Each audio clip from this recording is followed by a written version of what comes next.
Mambo vipi mwana One Vision? Karibu kwa mara nyingine, niko na Baba Angela, content creator kutoka Tanzania. Nina mambo kadhaa ya kuzungumza naye, so enjoy this exclusive interview. Mambo vipi? Kama kaa. Fresh. Ya unyama sana. Kama kaa kabisa. Yeah. Na sasa hivi mwanangu unazidi kwenda juu sana ni kila kukicha. Hamna mwanangu, Mungu akitaka inakuwa sometime. Yeah. Tunasikia wasanii mfanikio nyinyi bila waganga. Ni kweli kwamba na wewe kuna namna umepata mtaalamu ambaye amesafisha nyota?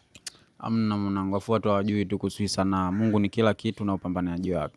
Yaani Mungu yupo kwenye mawazo yako, anajua kwa wewe ni nini unakitaka. Kwa hiyo kama unakipambania anakupa anaweka baraka zake na kila kitu, yeah. Lakini issue za waganga bro, hizo ni kujinext tu mwenyewe. Unajiwekea imani kwamba nimeshaenda pale basi nitakuwa hivyo. Sababu mganga mwenyewe anakuambia wewe baridi, sasa fanya kazi. Sasa hivi hamna mtu anakugusa. Unaona yeye kweli unaenda kufanya kazi. Kwa hiyo ni kitu kile kile. Yeye anakupa moyo tu. Okay. Yeah. Timu yako wewe ina watu wangapi? Timu yangu watatu, sometime wanne. Yeah. Mara nyingi tunasikia wengi content creators Bongo na mataifa mengine ambayo labda hamjapata ile tech ya kwenda mbali zaidi, mnatokana na ubinafsi labda unawafanya msifanikiwe zaidi kwa sababu hamtaki kufanya kazi na wengine, na hata mkifanya kazi na wengine hamtaki kuwafanya wafanikiwe pia kama mlivyofanikiwa nyinyi. Ile lina ukweli ndani yake? Sijajua ulivyosema kwamba ambao hatujaenda mbali zaidi, umbali gani sasa niuelezee? Sasa ndio hivyo, si international. International issue gani bro? Sababu mimi nataka kuangalia comedy ambayo si inatulipa, ni inatulipa ya Bongo. Wewe ukisema unataka kwenda international, ina maana kuna namna wewe unatafuta sehemu ambayo si yako, ila kwa hapa yani sikuondoka sehemu ambayo ni kwetu nyumbani, inatosha kabisa. Yeah, hatufanyi vitu international. Hatufanyi vitu international. So why ufanye vitu international? Ni kwa sababu tu bro, yani sometimes mwanangu anatakiwa ufanye kitu size yako, usilazimishe sana vitu. Ni kile ambacho unaona mimi hapa mwanangu napata kupitia hichi, basi poa, nisilazimishe mambo, kwa sababu unaweza ukalazimisha mambo yakakukosti. Pia kuna kufeli, ukitaka kupiga next pia unaweza ukafeli. Kwa hiyo kuna namna tu ukiona upo sehemu nzuri unatulia. So kwa ndoto zako wewe ni kuendelea kuwa Baba Angela content creator national ambaye tunafanya vizuri Tanzania? Yeah bro, kwa sababu kikubwa watu wakishakupokea bro, umemaliza bro. Wakishakupokea ni wewe kuendelea kuwalizisha, lakini ukianza kuwabadilikia, mara unafanya hichi, unataka uguse kule ambako wanaona kabisa mbona bado huko ungeenda tu, inakuwa kama unawarusha mashabiki. Sasa hivi tunasikia kwamba kuna aina mbili ya wachekeshaji. Kuna wachekeshaji wanaochekesha kwa clip na kuna wale wanaofanya live, wanafanya stand up comedy. Yeah. Ni kweli ni uongo kwamba kuna aina mbili ya wachekeshaji? Kuna wale ambao wanaweza kuchekesha live kwa stand up comedy, na kuna wengine mpaka watengeneze hizo clip, yani lazima yawe maigizo. Ile ni kweli? Ni kweli, na pia kila mtu amefocus na kitu ambacho anakifanya. Kwa mfano mtu ambaye anafanya ile live kwamba anachekesha stand up comedy, si ndio? Huyo ni mtu mwanangu ambaye ameandaa vitu ambavyo vitawachekesha watu akiwa nao, yani stand up akiwa amesimama nao, kwamba mimi nataka nichekeshe watu wakiwa wananitazama. Lakini kuna sisi mwanangu ambao tunafanya vitu kwamba mimi nataka nichekeshe kupitia mitandao ya kijamii. Kwa hiyo ni watu wawili tofauti. Ni kweli kila mtu amefocus na sehemu ambayo anaona hii ndo naitaka. Wewe unaweza kufanya stand up? Yeah, naweza, na nishafanya sana bro. Mikoani bwana, kienda mikoani mimi mwanangu nakiwasha kama kawaida. Kumbe naona unafanyaga chakatu chaka. No, mikoani sio chakatu chaka bro, kwa sababu wale afu bro, kitu hujajua kimoja. Mikoani ndo kuna mashabiki kweli kaka. Okay. Na mikoani mkisema chakatu chaka ina maana mnakuwa mnawadharau watu ambao kwa mikoani. Wale mwanangu ndo wanawish kukuona bro. Wanawish mwanangu hata kukamate wa kunuse nguo bro, inanukia nini huyu mtu maarufu star bro. Nguo yake inanukia nini, wanawish kwa hivyo. Kwa hiyo wale ndio mashabiki kweli, lakini hawa nyinyi ambao mnasema sio chakatu chaka, hawa wana time bro, wanafanya maisha yao. Kwa hiyo wale mwanangu ndio mashabiki kweli. No chakatu chaka no nini, hizo nakuaga tu dharau za watu. Lakini wale mwanangu nao ni watu bro, afu ni mashabiki ambao wanatamani bro kukuona, wanatamani mwanangu kile unachokifanya hivyo. Kwa hiyo tuheshimu watu. Yeah. Hivi last time nilifanya mazungumzo na wewe ukaniambia kwamba upendi sana kufanya challenge za ngoma za wasanii. Msimamo wako bado ni ule ule au sasa hivi ume change mind? No, sipendi kweli bro. Mimi hivi ushakuniona tu nimefanya challenge tu ya nyimbo ya msanii tu, nimeanza tu. Hapa sijawahi kufikiria kabisa bro. Mimi sio mtu ambaye anafanya challenge za wasanii. Ila msanii akinigusa ndo nafanya kazi yake. Sababu mbili za kumheshimu sana Mario ni zipi? Cha kwanza na Mheshimiwa Mario kwa sababu ni my brother ambaye nilikuwa na wish sana bro, kwa sababu watu walikuwa wananifanisha naye. Kwa hiyo mtu anakufanisha na mtu maarufu unakuwa una wish mwanangu kumuona. Alafu pia ni star bro. Ukiongelea Mario umeongelea star. Kwa hiyo lazima ni wish mwanangu ni muheshimu na nimkubali pia. Pia ni wish kumuona, ni wish mwanangu hata nipe mawazo mawili matatu bwana, fanya hivi kwenye game na kila kitu. Ndio respect yangu ipo hapo ya. Okay. Miongoni mwa story ambazo zimekick sana kwenye mitandao ya kijamii Tanzania kwa mwezi huu na labda mwezi uliopita ni story za majibizano kati ya wewe na Mr. Mwanya, ambapo inadaiwa kwamba wewe na Mr. Mwanya mnagombana na sababu ya ugomvi wenu ni kupokonyana mwanamke, kwamba wewe ulipokonywa peace na Mr. Mwanya ambaye ni Fay Momo. Liweke sawa hili. Kwamba ugomvi wangu mimi na Mr. Mwanya kwamba kwa ajili ya mwanamke. Kwa sababu ya Fay, kwa ajili ya Fay Momo. Amna bro, unajua Tanzania mwanangu wanaingiliaga kitu kati, afu akishakiingilia kati mwanangu anajipa majibu wenyewe. Mimi nigombane sababu mwanamke tu. Kwa nini bro? Kwa sababu mimi handsome bro.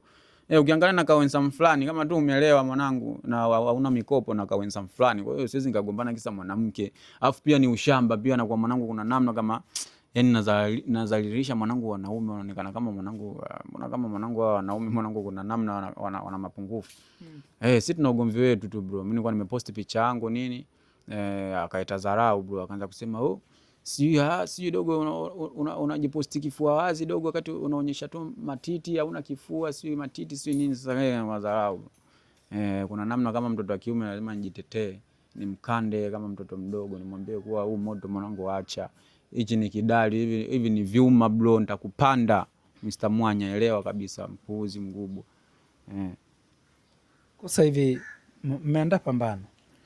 Tuna pambano letu pia tarehe 20 ngapi? Tarehe 26 mwezi wa 6 bro. Uko serious au ni pambano la maigizo? Maigizo vipi bro? Tuko serious, mtu kala mkataba kabisa bro, kaandika kasaini bro.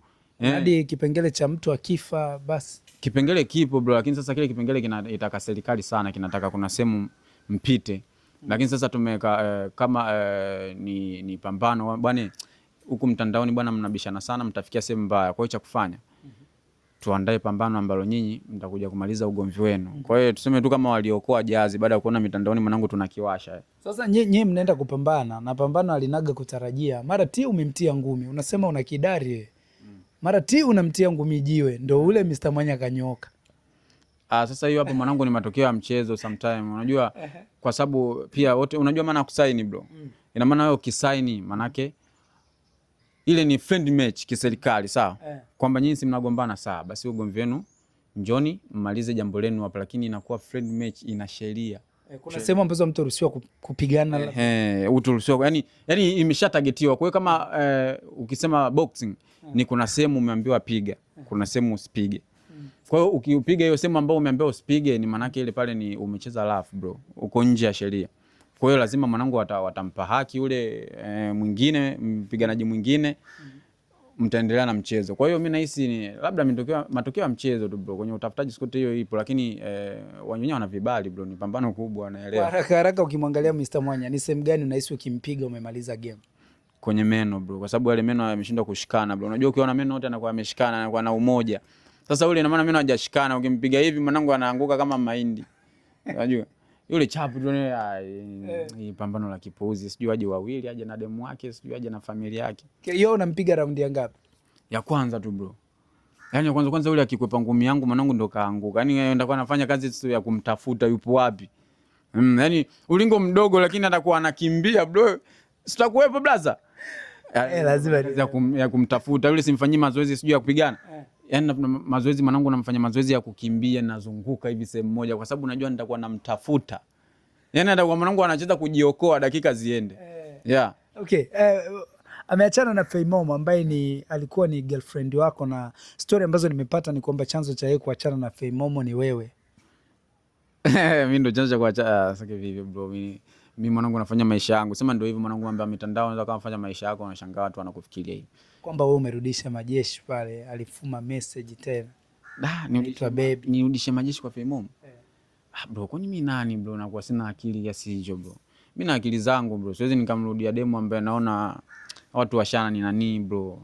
Wameshayudism bro.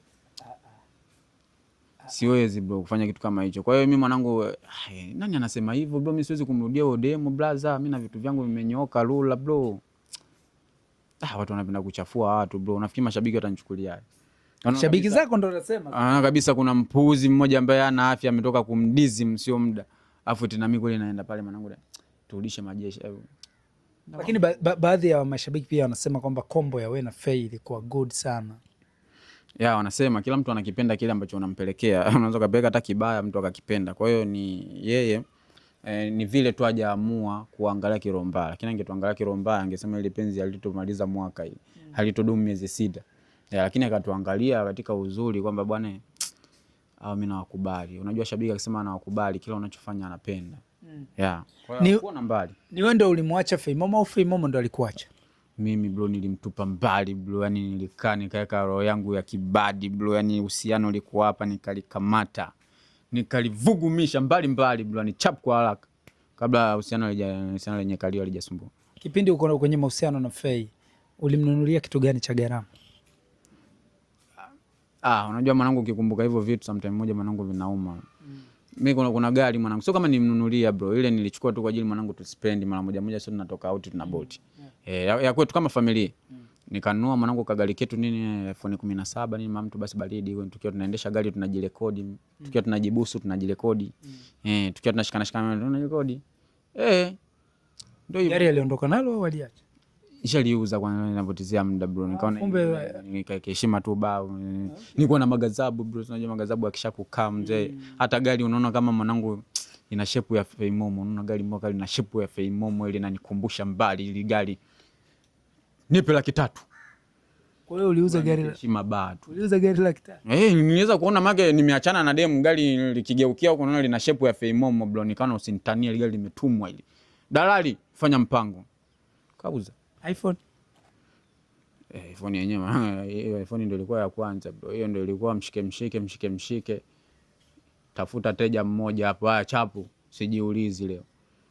Shingapi bro? Shingapi yoyote bro, vipi? Wewe wapi bro? Teja gani bro? Unauza bei yoyote? Wewe mwanaume gani bwana umemuonga mwanamke vitu alafu mmeachana umepokonya vyote hadi simu. Sasa mimi baba yake bro. Mimi sio baba yake bro. Mimi ni mtu tumekutana bro. Tumekutana kama kuna kazi zangu nishazifanya mimi, kazi tulienjoy bro. Kwa hiyo katika kuenjoy kuna namna demu tukigombana kitadharau, chukua na vitu vyako bro, acha uboya bro. Sasa yani mimi nimwachie iPhone, nimwachie demu iPhone, nimuonge iPhone. Na Yesu alikuwa anakuburudisha. Achana naye, sikiliza basi, nimuonge demu iPhone, sawa? Katika kumuonga iPhone tugombane, atuachane yani. Nimwachie iPhone. Ajisnap na bahasha yake mpya, ana kitambi hivi, ana mashavu mwanangu imekaa kama pulizo. Naona wanajisnap na iPhone yangu. Huyo sio mimi bro. Mimi mwanangu sipotezi muda, mwenyewe msela anajitafuta mwenyewe bado. Mimi sina kitambi hicho bro cha kumwacha mtu iPhone. Sina bro. Kwa ulichukua vitu vyako vyote? Chapu, yani unavyoondoka hapa nukia tu perfume yako mama, usinukia hata nguo yangu. Kuna wakati uliumia baada ya kuja kuachana na Fei, ukawa unaumia kutokana na ulivyomwacha mkeo Mama Angela? No, mimi siumiagi bro. Unajua mimi Mama Angela nimemweka sehemu ya heshima, respect, kama ni mzazi, unajua watu wanajua yule ni mzazi. Kwa hiyo anaheshima yake. Kwa hiyo hata hivyo Mama Angela mimi sikurudiana naye. Unajua Mama Angela mwanangu ilifika akawa na mtu wake fresh yani. Ila mtandaoni watu wanaongea tofauti. Unamtesa Mama Angela sio nini. Kumbe mwanangu wewe na mtu wake wako ndani anashika. Lakini ulimsema vibaya sana mzazi mwenzio kipindi mmeachana, ukanasema hafai sijui nini. Ulijaribu kumwomba hata msamaha kwenye message? Amna, mimi sikumsema vibaya mwanangu. Nilisema tu tofauti. Unajua nyinyi waandishi wa habari mnatuchonganishaga afu mnakimbia mwanangu. Shaelewa. Nilisema tu tofauti kwamba wewe uliniuliza kwanza. Ulisema kwa nini Mama Angela alikuwa hana kitu gani mpaka ukamfuata nani? Fei Momo. Ambaye ni rafiki yake. Nikaelezea ukweli ambao kila mtu anaona bro. Lakini mtu niliuona wanawake wakaandamana bro. Naona anakuja DM wote wakawa wanaongea kama Mama Amina kwenye DM zangu. Nasema kwani hapa nimekosea wapi? Kwa sababu kweli nilisema Mama Angela bwana kasaizi kangu tu fulani namna Fei Momo Phantom. Sasa nilikosea wapi? Na kweli anaonekana bro. Lakini moto niliuona, wote wanakuja DM wanaongea kama Mama Amina wote. Sasa ningefanyaje? Pambano lako na Mwanya ni tarehe ngapi? Tarehe 26 mwezi wa 6 bro. Na saa ngapi itakuwa? Ina maana bado, kwa sababu hapa katikati ndo ratiba sasa zinawekwa vizuri. Unajua tuko kwenye mwezi mmoja, ina maana Yes, maana kila kitu kitapangwa na pia maandalizi makubwa yatafanyika kwa sababu tushafanya maandalizi ambayo tunajaribu kuyawekea sasa umakini zaidi kwa sababu jambo limekaribia. Sawa. Yeah. Basi sawa kaka, mimi nikushukuru kwa time yako. Yes, shukrani sana bro. Nice to meet you. Asante sana. Yeah bro.